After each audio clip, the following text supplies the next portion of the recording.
Assalamualaikum warahmatullahi wabarakatuh. Selamat pagi, salam sejahtera untuk kita semua.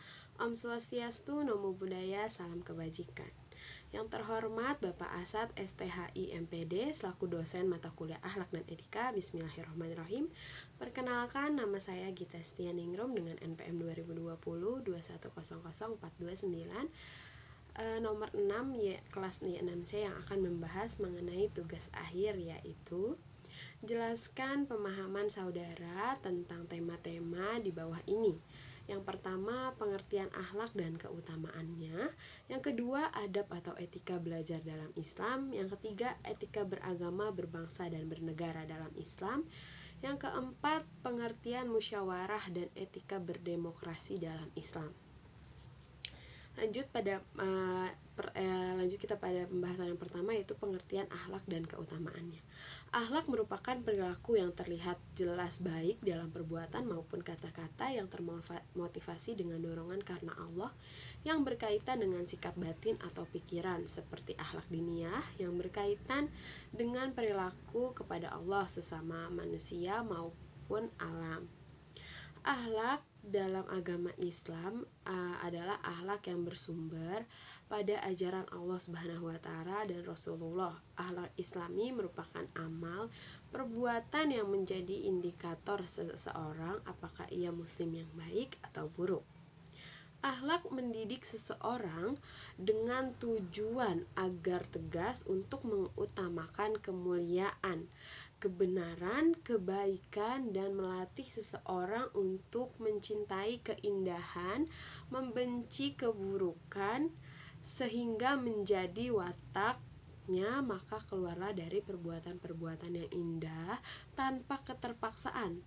Perbuatan indah yang keluar dari jiwa seseorang tanpa paksaan, itulah yang disebut dengan akhlak yang baik, seperti sabar, adil, berani, lemah lembut, dan akhlak mulia dengan kesempurnaan jiwa lainnya. Jadi akhlak merujuk pada tata cara perilaku yang baik dan benar yang harus dimiliki oleh seorang muslim. Akhlak ini mencakup sikap, perilaku, dan panduan moral yang harus dijalankan dalam kehidupan teman-teman sehari-hari ya. Tujuan dari akhlak dalam Islam adalah untuk mencapai kesempurnaan moral dan mendapatkan keridhaan Allah Subhanahu wa taala. Keutamaan akhlak adalah sebagai berikut nih teman-teman. Nih keutamaan akhlak yang pertama, meningkatkan hubungan sosial. Dengan memiliki akhlak yang baik, seorang dapat membangun hubungan sosial yang baik teman-teman. Hubungan sosial yang baik dengan orang lain. Akhlak yang baik dapat membuat seseorang lebih mudah diterima dan dihargai oleh masyarakat. Yang kedua nih teman-teman, memperoleh kebahagiaan. Seseorang yang memiliki akhlak yang baik akan merasa lebih bahagia teman-teman, lebih bahagia dalam hidupnya. Hal ini karena akhlak yang baik dapat membuat seseorang merasa tenang dan damai dalam hatinya. Yang ketiga, mendapatkan rahmat Allah Subhanahu wa taala. Rahmat Allah sangat menyukai hambanya yang memiliki akhlak yang baik ya teman-teman.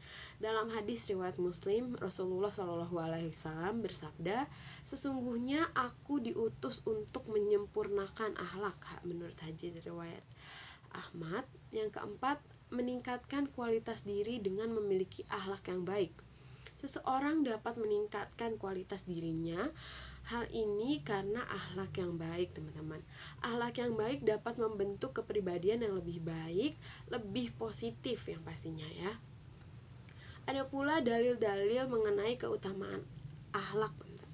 Yang pertama, dan sesungguhnya engkau benar-benar berbudi pekerti yang agung, menurut Quran surat Al-Qalam ayat 4.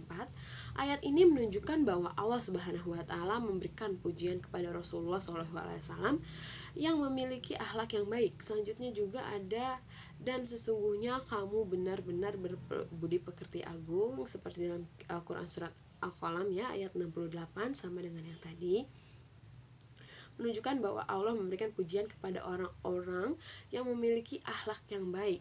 Selanjutnya ada, sesungguhnya orang yang paling mulia di antara kamu di sisi Allah adalah orang yang paling bertakwa di antara kamu. Sesungguhnya Allah Maha mengetahui lagi Maha mengenal menurut berdasarkan Quran Surat Al-Hujurat ayat 13. Ayat ini menunjukkan bahwa keutamaan seseorang bukan hanya ditentukan oleh status sosial atau kekayaan ya teman-teman, tetapi juga oleh akhlak dan ketakwaannya kepada Allah Subhanahu wa taala. Berikut juga ada prinsip akhlak dalam Islam ya. Akhlak dalam Islam itu memuat ikhlas. Seorang muslim harus memiliki niat yang ikhlas dalam segala perbuatan. Kita harus melakukan segala hal semata-mata untuk mendapatkan keriduan Allah Subhanahu wa taala, bukan untuk mencari pujian atau keuntungan dunia. Selanjutnya kita juga harus memiliki sikap kejujuran. Seorang muslim harus jujur dalam berbicara dan bertindak. Mereka harus menjauhi segala bentuk kebohongan, penipuan, dan pengkhianatan. Jadi kita harus benar-benar jujur ya teman-teman. Selanjutnya ada kesabaran. Seorang muslim atau kita semua harus memiliki kesabaran dalam menghadapi ujian dan cobaan hidup. Mereka atau kita harus mampu mengendalikan emosi dan tetap tenang dalam menghadapi segala situasi teman-teman ya. Yang keempat, keadilan. Kita sebagai seorang muslim harus adil dalam memperlakukan orang lain. Kita harus menghindari segala bentuk diskriminasi, penindasan atau perlakuan tidak adil terhadap siapapun. Yang kelima atau ini saya sebutkan juga kasih sayang. Seorang muslim harus memiliki kasih sayang dan empati terhadap sesama manusia. Mereka harus membantu orang lain dalam kesulitan, memberikan bantuan kepada yang membutuhkan, dan berbagi kebahagiaan dengan sesama kita ya teman-teman. Ada pula nih dalil-dalil tentang akhlak dalam Islam. Ada dalil tentang ikhlas ya teman-teman. Sesungguhnya Allah hanya menerima amal perbuatan yang dilakukan dengan ikhlas semata-mata karenanya. Quran Surat Az-Zumar ayat 14. Selanjutnya ada, hendaklah kalian berbicara yang baik atau diam. Hadis riwayat Bukhari. Ada juga dalil tentang kesabaran. Sesungguhnya Allah beserta orang-orang yang sabar. Quran Surat Al-Baqarah ayat 153. Dan tentang keadilan ada, hai orang-orang yang beriman, jadilah kalian sebagai saksi karena Allah walau terhadap diri kalian sendiri atau ibu bapak dan kaum kerabat kalian. Quran Surat Al-Nisa ayat 135. Dan selanjutnya ada, barang siapa yang tidak menunjukkan belas kasihan kepada manusia, maka Allah tidak akan menunjukkan belas kasihan kepada mereka. Hadis riwayat Bukhari dan Muslim. Dengan mengamalkan akhlak dalam Islam, seorang muslim kita semua diharapkan dapat mencapai kesempurnaan moral dan mendapatkan keriduan Allah Subhanahu wa taala. Akhlak yang baik juga akan membawa manfaat bagi diri sendiri, keluarga, dan masyarakat secara keseluruhan. Baik, selanjutnya kita masuk ke tema nomor 2 atau adab atau etika belajar dalam Islam. Adab atau etika belajar dalam Islam merujuk pada tata cara yang baik dan benar dalam menjalankan proses pembelajaran. Etika ini mencakup sikap, perilaku, dan panduan moral yang harus dimiliki oleh seorang muslim ketika belajar. Tujuan dari adab belajar dalam Islam adalah untuk memastikan bahwa pembelajaran dilakukan dengan penuh rasa hormat, kesungguhan, dan keikhlasan. Etika belajar dalam Islam adalah perilaku atau tingkah laku yang mencerminkan moralitas, nilai-nilai keislaman, dan etika yang baik dalam proses belajar mengajar. Etika belajar ini meliputi perilaku yang baik dalam menghadapi pelajaran, guru, teman sekelas, dan lingkungan belajar. Keutamaan dari etika belajar dalam Islam antara lain, yang pertama adalah mendapatkan ilmu yang bermanfaat. Dalam Islam, mendapatkan ilmu yang bermanfaat merupakan kewajiban bagi setiap muslim ya teman-teman. Kewajiban dengan memiliki etika belajar yang baik, seseorang dapat memperoleh ilmu yang bermanfaat dan berguna untuk kehidupannya ya, untuk kehidupan kita semua. Yang kedua, meningkatkan kualitas diri. Dengan memiliki etika belajar yang baik, seseorang dapat meningkatkan kualitas dirinya. Hal ini teman-teman dikarenakan etika yang baik dapat membentuk kepribadian yang lebih baik dan lebih positif. Selanjutnya ada mendapatkan rahmat Allah Subhanahu wa taala. Allah Subhanahu wa taala sangat menyukai hambanya yang rajin belajar dan memiliki etika belajar yang baik. Dalam hadis riwayat Bukhari dan Muslim, Rasulullah Shallallahu alaihi wasallam bersabda, "Siapa yang menempuh jalan untuk mencari ilmu, maka Allah akan mudahkan baginya jalan menuju surga." Masya Allah. Dalil-dalil yang telah saya rangkum mengenai etika belajar antara lain, dan katakanlah ya Tuhanku, tambahkanlah aku ilmu pengetahuan, sesuai dengan Quran surat Toha ayat 114. Ayat ini menunjukkan pentingnya meminta tambahan ilmu kepada Allah Subhanahu wa taala. Selanjutnya ada, barang siapa menempuh suatu jalan untuk mencari ilmu, maka Allah akan mempermudahkan baginya jalan menuju surga. Hadis riwayat Bukhari dan Muslim. Masya Allah. Hadis ini menunjukkan pentingnya rajin belajar dan mencari ilmu teman-teman.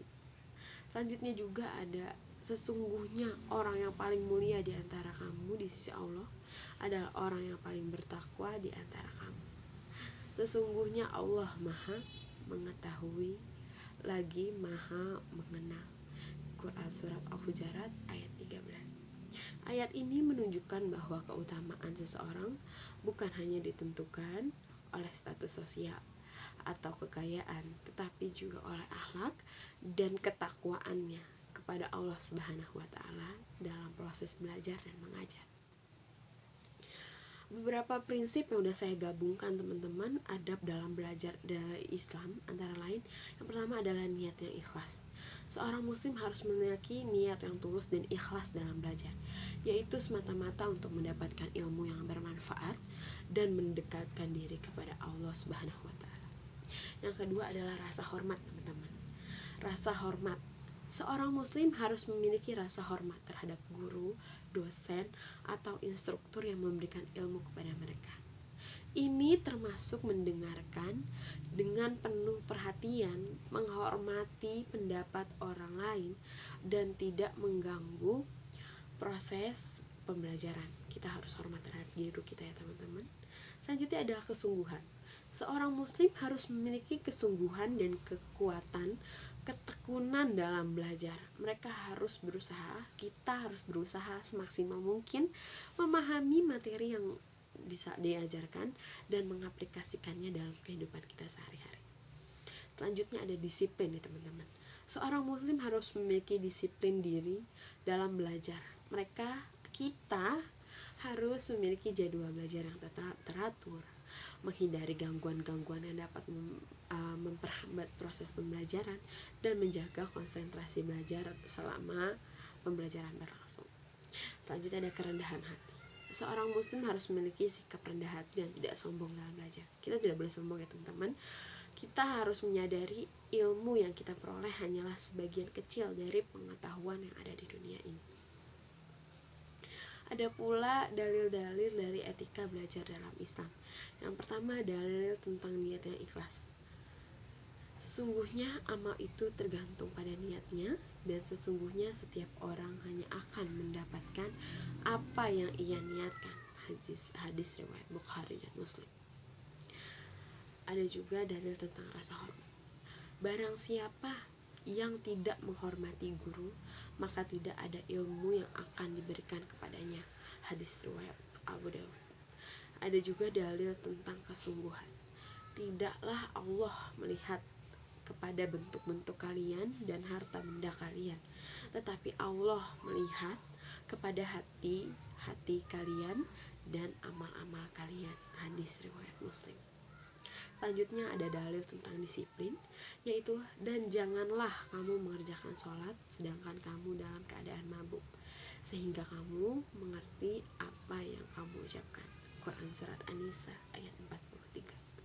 Selanjutnya ada dalil tentang kerendahan hati ya teman-teman.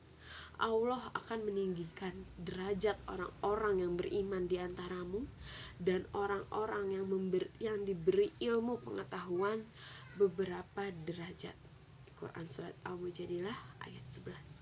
Dengan mempraktikkan adab belajar dalam Islam, seseorang muslim diharapkan dapat mencapai keberkahan dalam proses pembelajaran dan mendapatkan ilmu yang bermanfaat baik di dunia maupun di akhirat. Baik, selanjutnya kita masuk pada tema yang ketiga atau etika beragama, berbangsa dan bernegara dalam Islam. Etika beragama dalam Islam adalah perilaku atau tingkah laku yang mencerminkan moralitas, nilai-nilai keislaman, dan etika yang baik dalam menjalankan ibadah dan berinteraksi dengan sesama umat muslim. Etika beragama ini meliputi perilaku yang baik dalam menjalankan ibadah, menghormati sesama muslim, dan menghindari perbuatan yang dilarang oleh agama.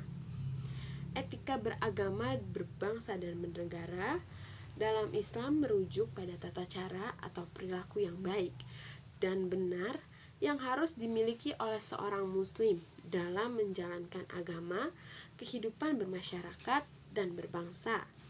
Etika ini mencakup sikap, perilaku, dan panduan moral yang harus dijalankan dalam kehidupan sehari-hari yang mencerminkan ajaran Islam.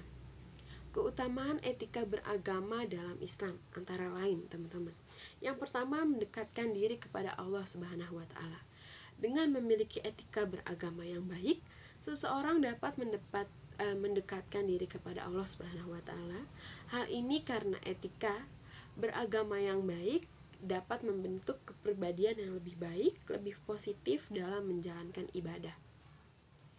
Yang kedua, selanjutnya, menjaga keharmonisan hubungan sesama muslim dengan kita harus dengan memiliki etika beragama yang baik, seseorang dapat menjaga keharmonisan hubungan dengan sesama muslim. Hal ini karena etika beragama yang baik membentuk sikap toleransi, menghormati, dan saling membantu antara sesama muslim. Yang ketiga, memperoleh pahala dari Allah Subhanahu wa taala. Allah Subhanahu wa taala menyukai hambanya yang menjalankan ibadah dengan etika yang baik. Dalam hadis riwayat Muslim, Rasulullah SAW bersabda, "Sesungguhnya Allah tidak memandang bentuk-bentuk tubuh kalian, tidak pula kekayaan kalian, tetapi Dia memandang hati kalian dan amal kalian." Etika berbangsa dan bernegara dalam Islam adalah suatu tingkah laku yang mencerminkan moralitas keislaman dan etika yang baik dalam berinteraksi sesama manusia dan negara. Etika berbangsa dan bernegara ini meliputi perilaku yang baik dalam menghormati hukum dan peraturan negara, menghargai hak asasi manusia, dan memperjuangkan kepentingan bersama. Keutamaan etika berbangsa dan bernegara dalam Islam antara lain. Yang pertama, menjaga keharmonisan hubungan antar bangsa. Dengan memiliki etika berbangsa dan bernegara yang baik, seseorang dapat menjaga keharmonisan hubungan antar bangsa. Hal ini dikarenakan etika berbangsa dan bernegara yang baik dapat membentuk sikap toleransi, saling menghargai, dan saling membantu antar sesama negara. Yang kedua, menjaga stabilitas negara. Dengan memiliki etika berbangsa dan bernegara yang baik, seseorang kita akan dapat menjaga stabilitas negara. Hal ini dikarenakan etika berbangsa dan bernegara yang baik dapat membentuk sikap taat pada hukum dan peraturan negara serta memperjuangkan kepentingan bersama. Selanjutnya, memperoleh pahala dari Allah Subhanahu wa taala. Allah Subhanahu wa taala menyukai hambanya yang berinteraksi dengan sesama manusia dan negara dengan etika yang baik. Dalam hadis riwayat Muslim, Rasulullah SAW bersabda, "Barang siapa yang memperjuangkan kepentingan umat manusia, maka Allah akan memperjuangkan kepentingannya di akhirat." Ada pula dalil-dalil mengenai etika beragama, berbangsa, dan bernegara, antara lain yang pertama, Wahai manusia, sesungguhnya kami menciptakan kamu dari seorang laki-laki dan seorang perempuan, dan menjadikan kamu berbangsa-bangsa dan bersuku-suku, supaya kamu saling mengenal. Sesungguhnya orang yang paling mulia di antara kamu di sisi Allah adalah ialah orang yang paling bertakwa di antara kamu. Quran Surat Al-Hujurat ayat 13. Ayat ini menunjukkan pentingnya menjaga keharmonisan hubungan antara bangsa dan berinteraksi dengan sesama manusia dengan etika yang baik. Selanjutnya ada, dan janganlah kamu membunuh jiwa yang diharamkan Allah melainkan dengan hak yang benar. Quran Surat Al-Isra ayat 33. Ayat ini menunjukkan pentingnya menghargai hak asasi manusia dan menjaga stabilitas negara dengan taat pada hukum dan peraturan negara. Selanjutnya, sesungguhnya Allah menyukai orang-orang yang berperang di jalannya dalam barisan yang teratur seakan-akan mereka seperti satu bangunan yang tersusun kokoh. Quran Surat As-Saff ayat 4. Ayat ini menunjukkan pentingnya perjuangan kepentingan bersama dengan etika yang baik dalam berbangsa dan bernegara. Etika beragama dalam takwa, seorang muslim harus memiliki ketakwaan kepada Allah Subhanahu wa taala dalam segala aspek kehidupan. Ketakwaan ini meliputi ketaatan kepada pemerintahannya dan menjauhi larangan. Ibadah. Seorang muslim harus menjalankan ibadah sesuai dengan tuturan agama Islam seperti sholat, puasa, zakat, dan haji. Toleransi. Seorang muslim harus menghormati dan menghargai perbedaan agama dan keyakinan orang lain. Kita harus dapat menghargai perbedaan dan kepercayaan masing-masing. Cinta tanah air. Seorang muslim harus mencintai tanah airnya dan berkontribusi dalam memajukan negara serta menjaga persatuan dan kesatuan seperti Indonesia yang sangat luas ini. Kita harus dapat menjaga. Seorang muslim harus patuh kepada pemerintah hukum dan hukum negara selama tidak bertentangan dengan ajaran Islam. Selama tidak bertentangan dengan ajaran Islam, kita harus patuh terhadap hukum. Selanjutnya ada etika bernegara. Etika bernegara ini memuat keadilan. Seorang muslim harus mendukung dan menerapkan prinsip keadilan dalam segala aspek kehidupan bernegara, termasuk dalam sistem hukum, pemerintah, dan distribusi kekayaan. Selanjutnya ada tanggung jawab sosial. Seorang muslim harus bertanggung jawab terhadap kesejahteraan sosial dan kemajuan negara serta berperan aktif dalam pembangunan dan kesejahteraan masyarakat. Yang ketiga harus kita pahami adalah anti korupsi. Seorang muslim harus melawan korupsi dan tindakan-tindakan yang merugikan negara dan masyarakat. Ada pula implikasi dalam negara Indonesia. Etika beragama ini kita dapat implikasikan ya. Dalam Islam memiliki implikasi yang signifikan nih dalam negara Indonesia yang mayoritas penduduknya Islam. Implikasinya adalah pentingnya menjaga kerukunan antar umat beragama, menghormati perbedaan agama dan keyakinan, serta menjunjung tinggi nilai-nilai keadilan, kejujuran, dan tanggung jawab sosial.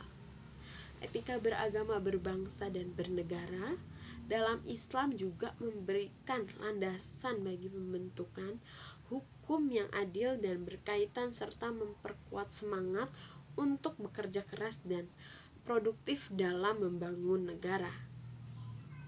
Sampailah kita pada materi terakhir kali ini, yaitu nomor 4, pengertian musyawarah dan etika berdemokrasi dalam Islam.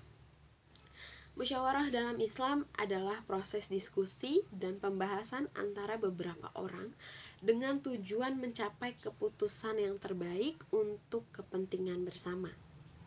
Etika berdemokrasi dalam Islam adalah perilaku atau tingkah laku teman-teman yang mencerminkan moralitas, nilai-nilai keislaman, dan etika yang baik dalam berpartisipasi dalam proses demokrasi. Musyawarah dalam Islam adalah proses diskusi dan pembuatan keputusan yang dilakukan secara kolektif oleh para pemimpin atau anggota masyarakat. Tujuan dari musyawarah adalah mencapai kesepakatan yang adil dan menguntungkan bagi semua pihak yang terlibat. Musyawarah memiliki arti penting dalam Islam karena merupakan salah satu prinsip dasar dalam pengambilan keputusan dalam kehidupan berbangsa dan bernegara. Etika berdemokrasi dalam Islam mengacu pada prinsip-prinsip dan perilaku yang harus dijalankan dalam sistem demokrasi yang sesuai dengan ajaran Islam. Etika ini mencakup keadilan, kebebasan berpendapat, tanggung jawab sosial, dan partisipasi aktif dalam proses politik. Keutamaan musyawarah dan etika berdemokrasi dalam Islam nih antara lain ya teman-teman. Yang pertama, mencapai keputusan yang terbaik. Dengan melakukan musyawarah dan menerapkan etika berdemokrasi yang baik, seseorang dapat mencapai keputusan yang terbaik untuk kepentingan bersama. Selanjutnya adalah memperkuat persatuan umat. Dengan melakukan musyawarah kita dapat menerapkan etika berdemokrasi yang baik. Seorang dapat memperkuat persatuan umat. Hal ini karena musyawarah dan demokrasi dapat membentuk sikap toleransi, saling menghormati, dan saling membantu antara sesama muslim. Yang ketiga atau selanjutnya adalah memperoleh pahala dari Allah Subhanahu wa taala. Hidup kita Allah sangat menyukai hambanya yang berpartisipasi dalam proses musyawarah dan demokrasi dengan etika yang baik.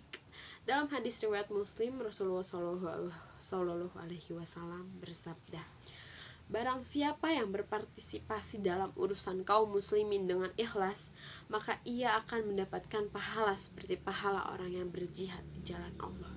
Masya Allah. Dalil mengenai musyawarah etika berdemokrasi dalam Islam teman-teman, antara lain, dan bermusyawarahlah mereka dalam urusan itu atau dalam kepentingan agama di antara mereka. Quran Surat Al-Imran ayat 159. Ayat ini menunjukkan pentingnya melakukan musyawarah dalam mencapai keputusan yang terbaik untuk kepentingan bersama.